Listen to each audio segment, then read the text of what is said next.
It's official. Video games are the biggest entertainment medium on the planet. Thousands of titles. Millions of players. Billions of dollars. But that's not important. Because it's not the big numbers that make gaming great. It's the experience. You already know that, and so do we.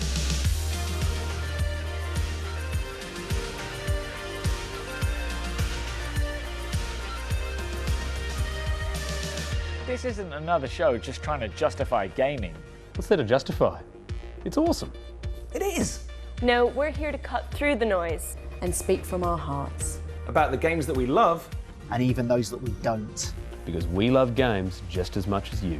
from Wii Sports, To esports. From the platformer To the puzzler. all are welcome in this Video Game Nation. Hello and hi def.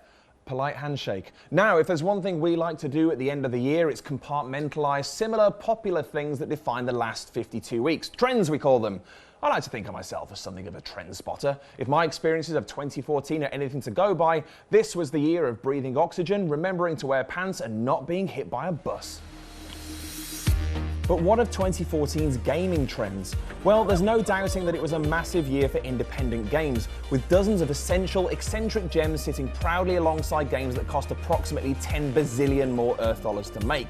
Luftrausers, Shovel Knight, Mercenary Kings, Nidhogg, and Hohokum are just some of the excellent indie games I've just made our editors dig out footage of. Just making it in time for Christmas is Lumino City, an enchanting puzzler crafted entirely from real-life materials. Earlier in the year, I visited the workshop of indie studio State of Play to see their charming handiwork in person and asked them about the challenges of literally building a game world. There's a certain romance attached to indie development. The idea that a small team with big ideas can succeed outside of the creatively stifling corporate ecosystem. Total creative and financial independence is something any self-respecting game developer dreams of. There's certainly no questioning that Mojang's staggering success with Minecraft inspired its fair share of creators to ditch the 9-to-5 and pursue personal projects instead. The reality, of course, is that realizing your vision can be an incredibly expensive, risky, and time-consuming process. But if it all comes together, the rewards can be great. One developer who knows this all too well is State of Play. This talented South London-based trio have spent the last 3 years working on their dream project, the dazzlingly gorgeous puzzle adventure, Lumino City.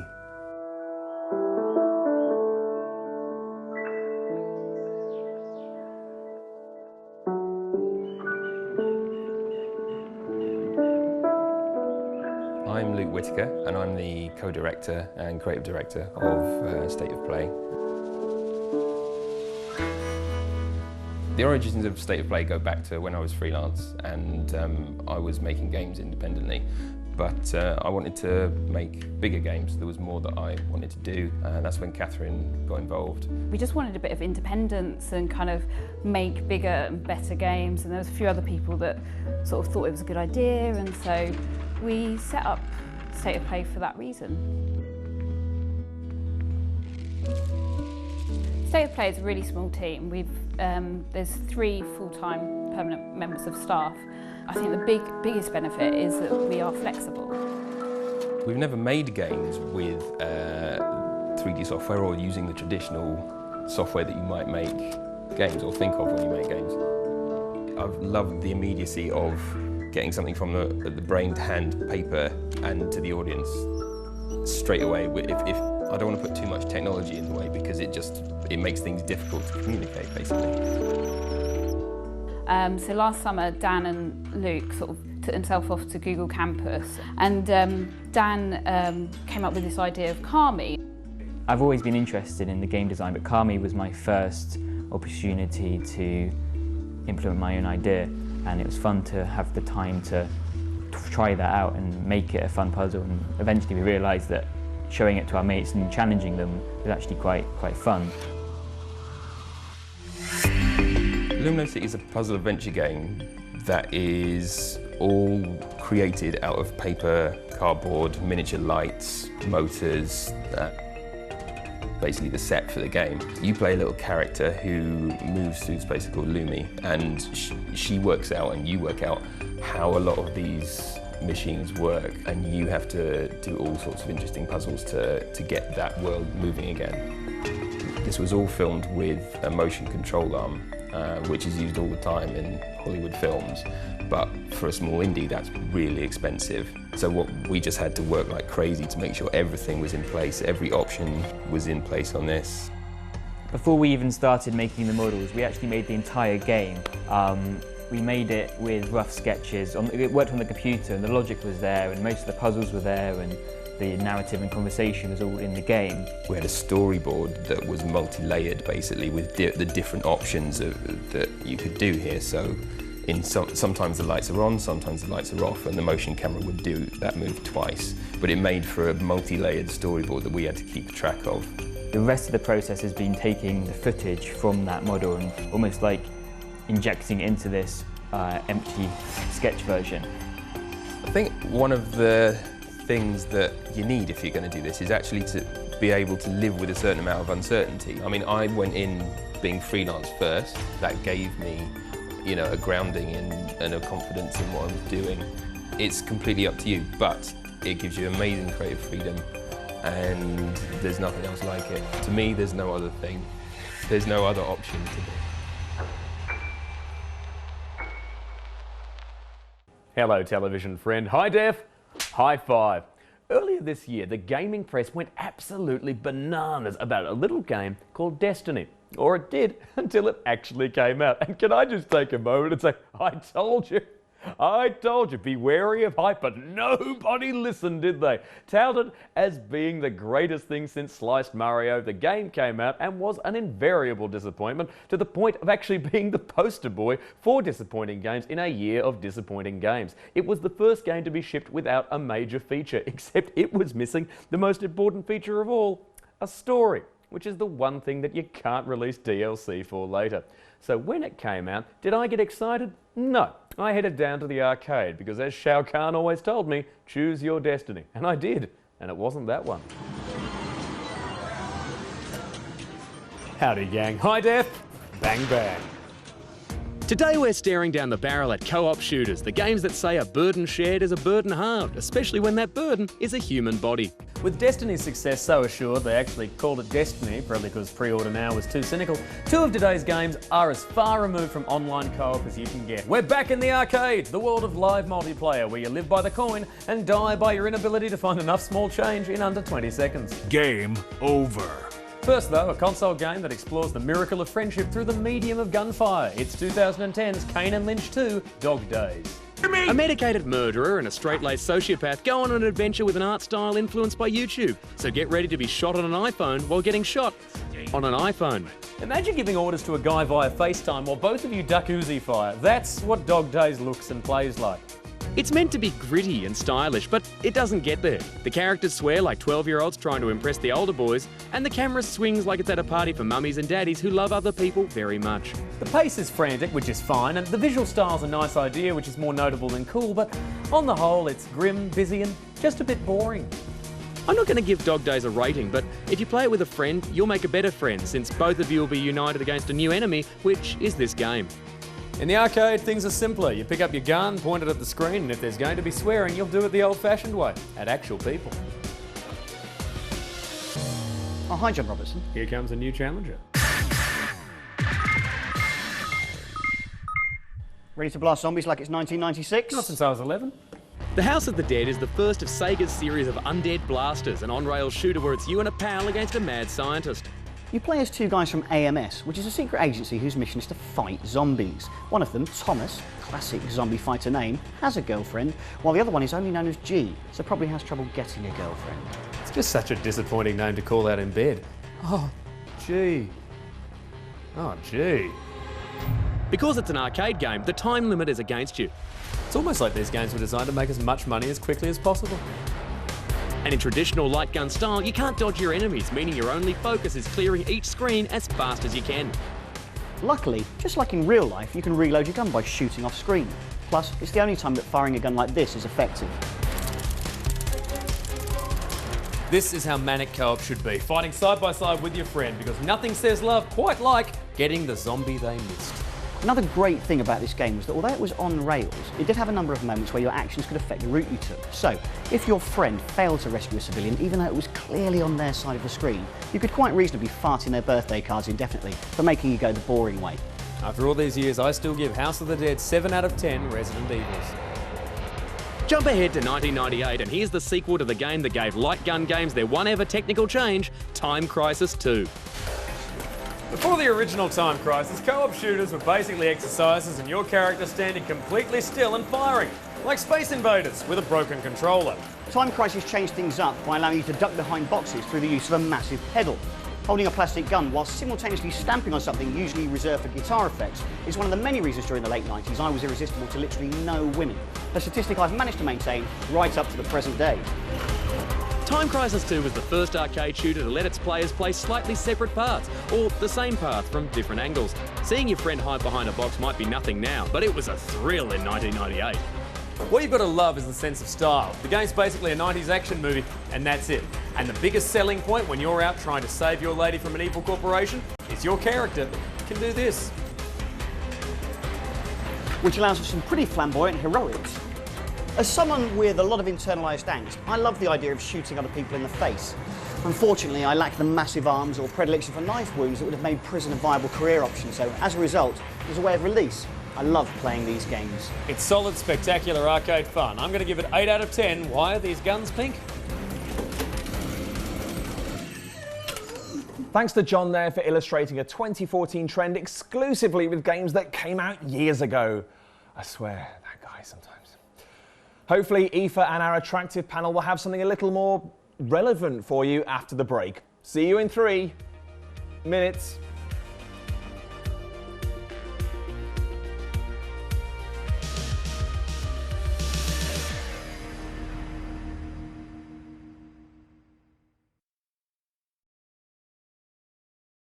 Monday from 7 on Challenge.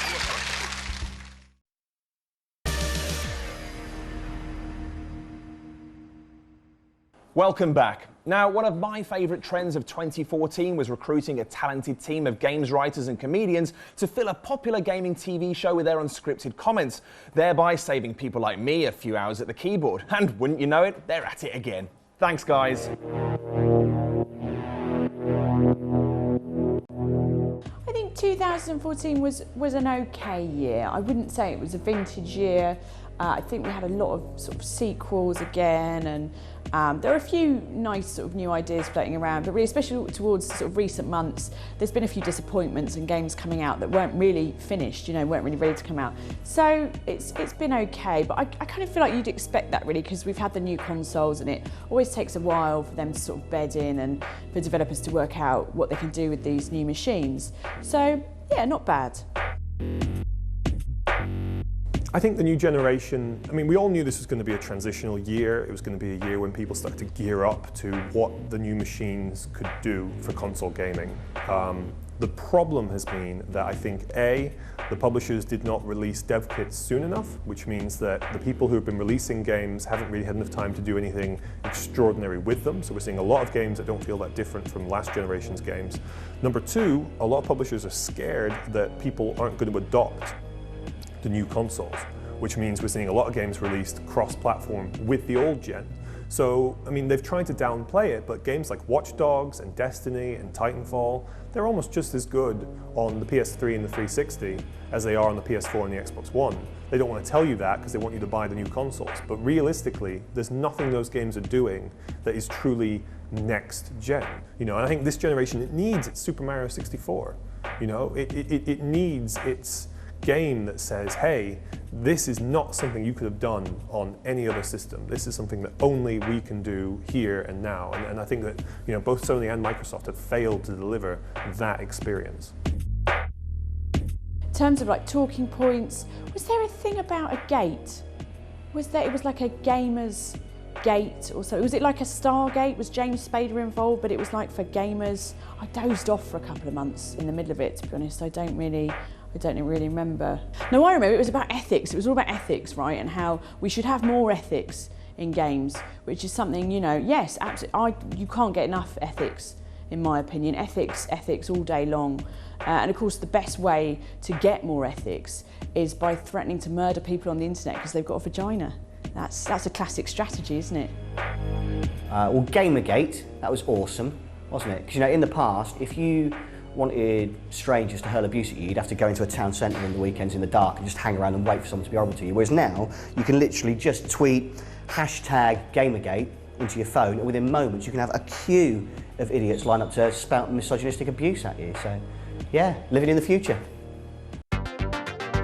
It didn't quite take off in 2014. I think towards the end of this year we've seen games like Far Cry, for Creed Unity, games that are doing things unique on the new systems that we couldn't have seen in the previous generation, and we're getting a taste of that. And GTA 5 looks amazing, although that's just reskinned of previous games. But I don't think they've quite had that killer game yet. Even things like Titanfall, Sunset Overdrive, they're good games, but they haven't quite been the defining one that says, this is the new generation, this is something that nobody else could have created before. But I think we've got glimmers of things that are going to kick off in 2015. I think 2015 is the year. Yeah, I'm quite excited about 2015. There's some cool games coming out. I'm very excited about the new Tomb Raider, because Tomb Raider is my favourite game series of all time. So it'll be interesting to see how that turns out. I'm probably most excited about the Oculus Rift, which is supposed to be coming out in 2015, just because I think that maybe that is the next big leap, that virtual reality thing, the idea of being totally immersed in the game world, having two televisions strapped to your head. I think that is probably the future of gaming. You know, that is one step closer to the ultimate dream, which is of course having games beamed directly into our eyes from space. I think 2015 is going to be amazing, mostly because you've got stuff like Uncharted, which I think when you play that will be the thing that makes people go, oh, now we're actually in a sort of next-gen thing. But actually, I saw this week some screens from Bloodborne, and it was just concept art. But if they can do anything that's exactly like concept art, I think Bloodborne, which is out pretty early in the year. The Witcher, even games like Elite Dangerous, they're thinking about in the future doing console ports. Now that they have hardware that's capable of doing it, that's going to be an option for them. So you're going to start seeing a lot more interesting titles coming out in 2015.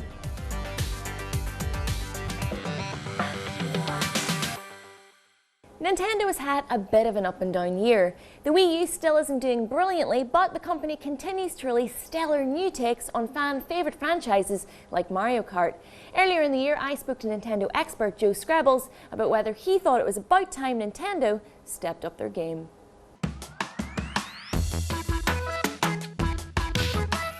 Like many people my age, I grew up on Nintendo and its classic, iconic franchises like Mario, Legend of Zelda and Donkey Kong. The gaming industry has of course changed massively since then, but Nintendo? It's produced new consoles and new games, sure, but in many ways its lineup has remained much the same as it was in the 1980s.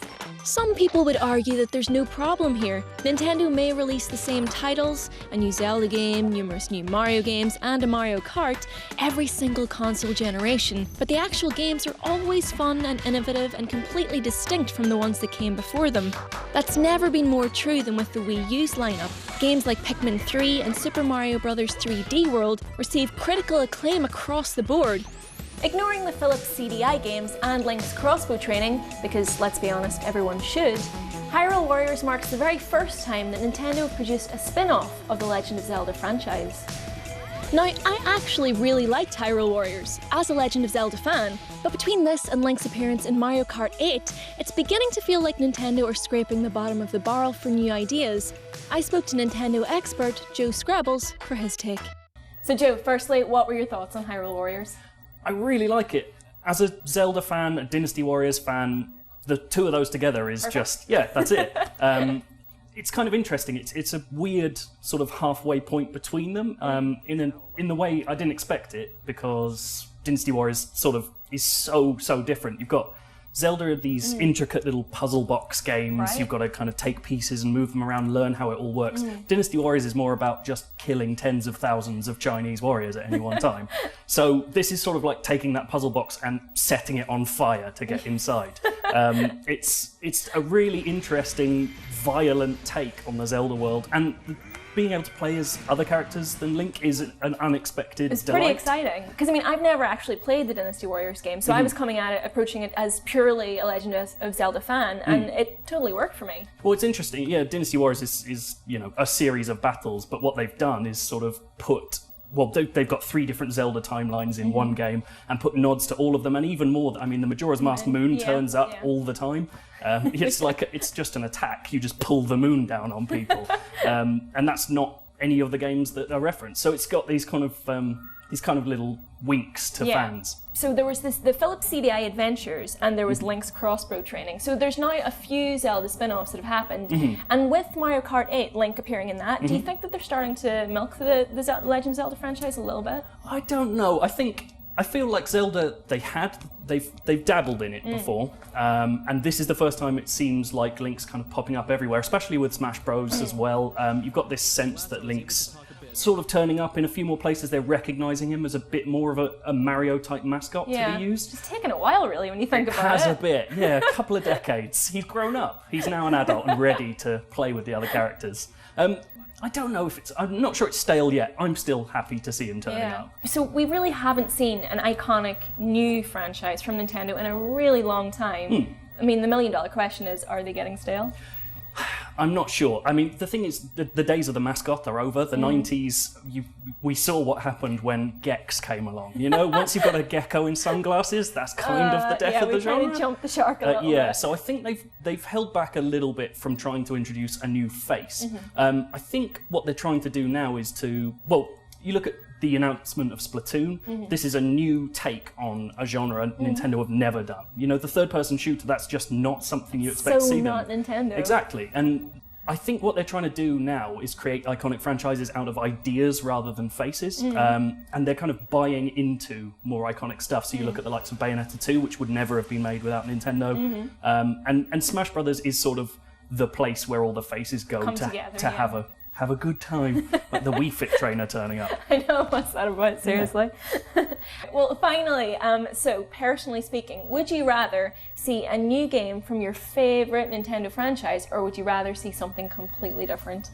That's a tough one, because you watch people go, oh, they haven't done anything new for a while, and they come out at E3 and they show the new Zelda game, and you're like, oh my god, Zelda Skyrim, I'm in, you know? So it's kind of a bit of both. I want to see them play with the franchises I love, but I want to see them do brand new stuff with it, and I think they'll keep doing that. They don't seem to have run out of ideas for me yet.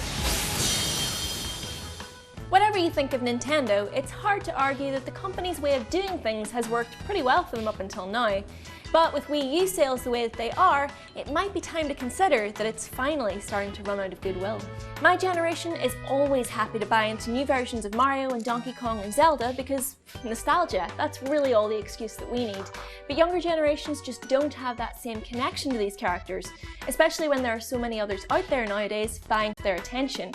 Mind you, at E3 2014, Nintendo announced a brand new title, Splatoon, so it could be that the company is finally starting to wake up to that fact. Only took them 20 years.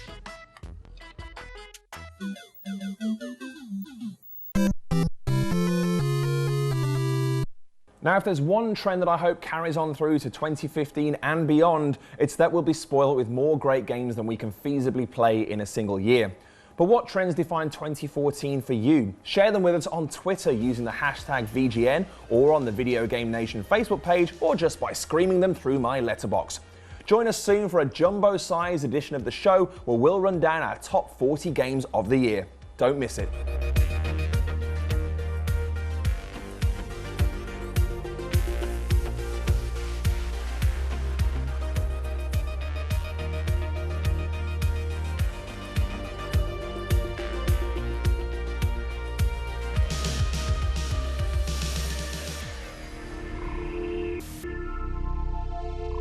Thank you.